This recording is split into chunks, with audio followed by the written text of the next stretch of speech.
Welcome to Durvang creative studio. Durvang की कहानियां। ठंड में गरीब बाप की 5 बेटियों की विदाई। पूरी पूरी पूरी, गर्मा गर्म पूरी पूरी। जैसे ही आदमी पूरी से भरा परात लिए लाइन में आगे बढ़ता है, तभी ठंड से ठिठुरता गरीब शंकर अपनी पत्तल बढ़ाकर कहता है, अरे भाई, थोड़ी सब्जी और 2 पूरी डालना। जैसे वो आदमी पूरी देने लगता है, तभी पगड़ी पहने अमीर लालचंद वहां आकर उसे रोकते हुए कहता है, अरे ओ बिरजू, कोई जरूरत नहीं है इसको और पूरी देने की। क्यों रे शंकर, शर्म लाज सब धोकर पी गया है क्या? हाँ, तू घर में 5-5 जवान बेटियों को बिठाए रखा है और यहाँ दूसरे की बेटी की बारात में फ्री फंड का भोज खा रहा है। अरे तेरी सबसे बड़ी बेटी सुधा की जोड़ी की लड़कियां ब्याह करके कब की ससुराल चली गईं और बच्चों की मां बन गईं। तू कब ब्याहेगा अपनी बेटियां? अगर उनको ब्याहना तेरे बस में नहीं था तो 5-5 बेटियों को पैदा ही क्यों किया?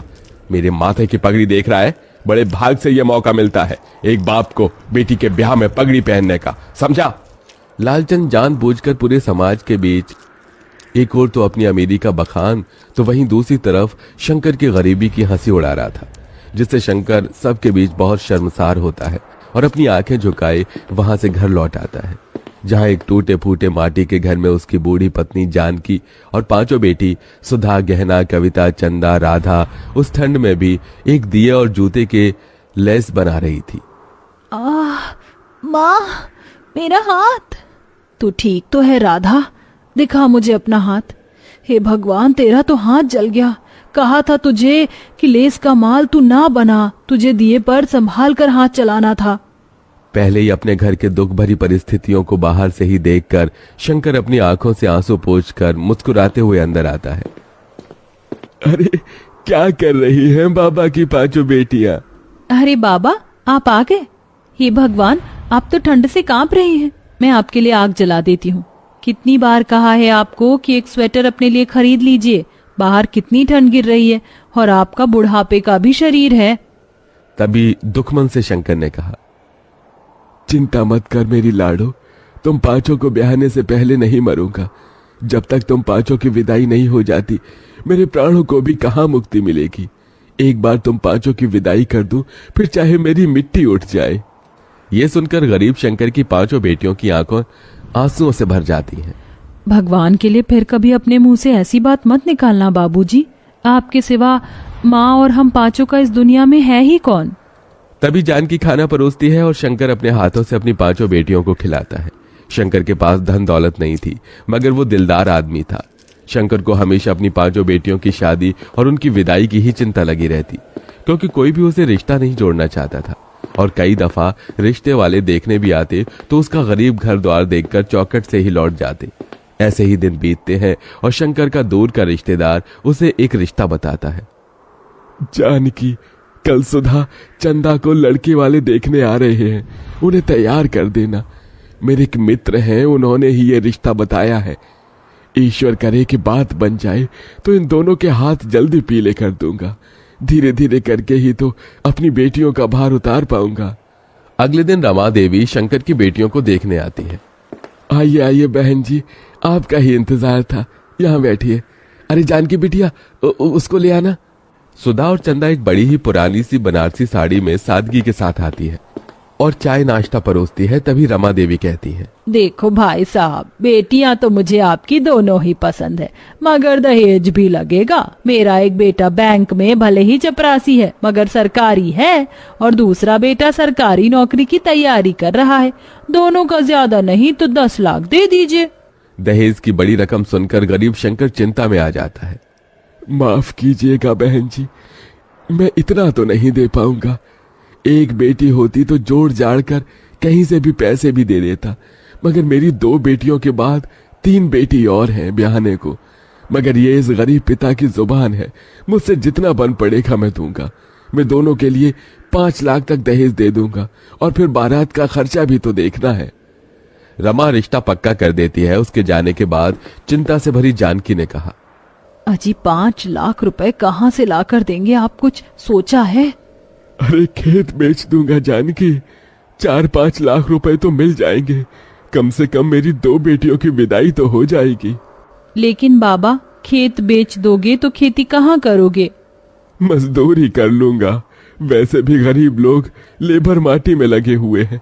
बस तुम पांचों अपने घर द्वार चली जाओ।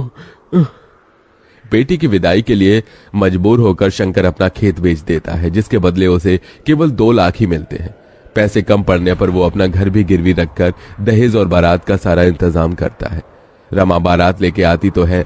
सभी बाराती ठंड के गर्म कोट, जैकेट, स्वेटर पहने आते हैं, तो वहीं गरीब शंकर धोती और पतले पुराने से कुर्ते, जो कि जगह जगह से फटा होता है, उसमें ठिठुरता हुआ हाथ जोड़े बारातियों का स्वागत करता है। मगर एकदम से रमा की शर्त पलट जाती है। अरे रमा जी, आपने मुझे वचन दिया था, आप ऐसे कैसे बात से मुकर रही हैं?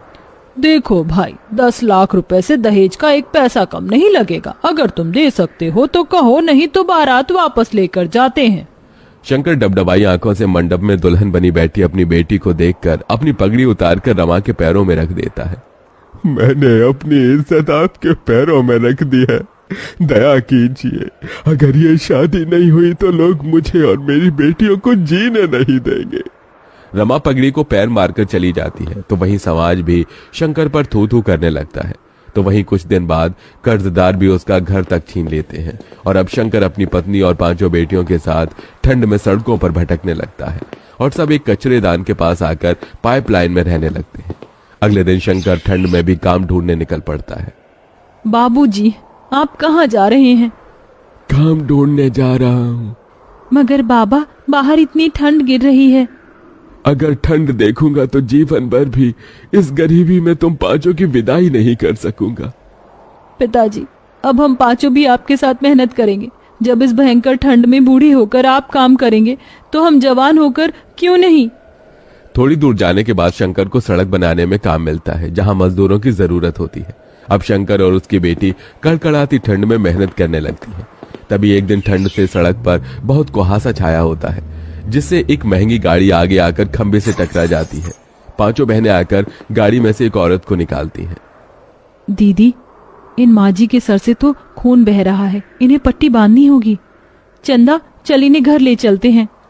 शंकर का परिवार अंजना की बहुत देखभाल करता है। वहीं बातों बातों में शंकर अपना दुख उससे बांटता है और फिर, भाई साहब, भगवान ने आपकी 5 बेटियों को मेरे बेटों के लिए ही बनाया है।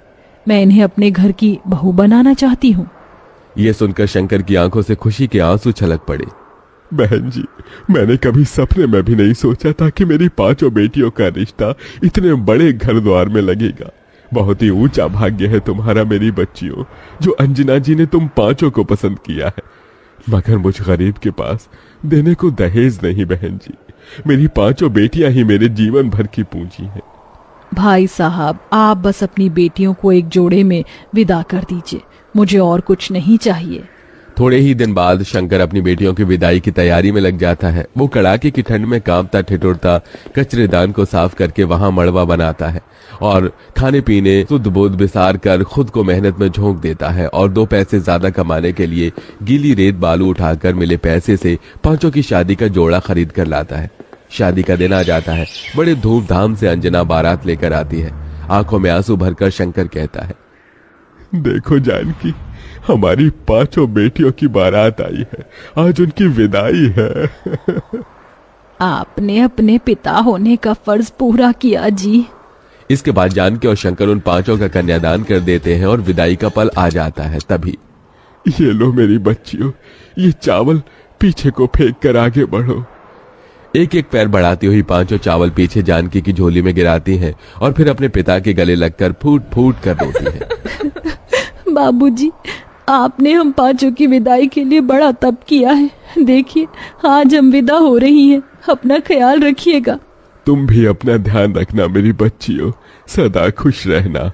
इसी के साथ गरीब शंकर अपनी 5 बेटियों को विदा कर देता है। If your kids love funny cartoons, storytime videos, please like, share, comment for more videos and stories. Thanks for watching.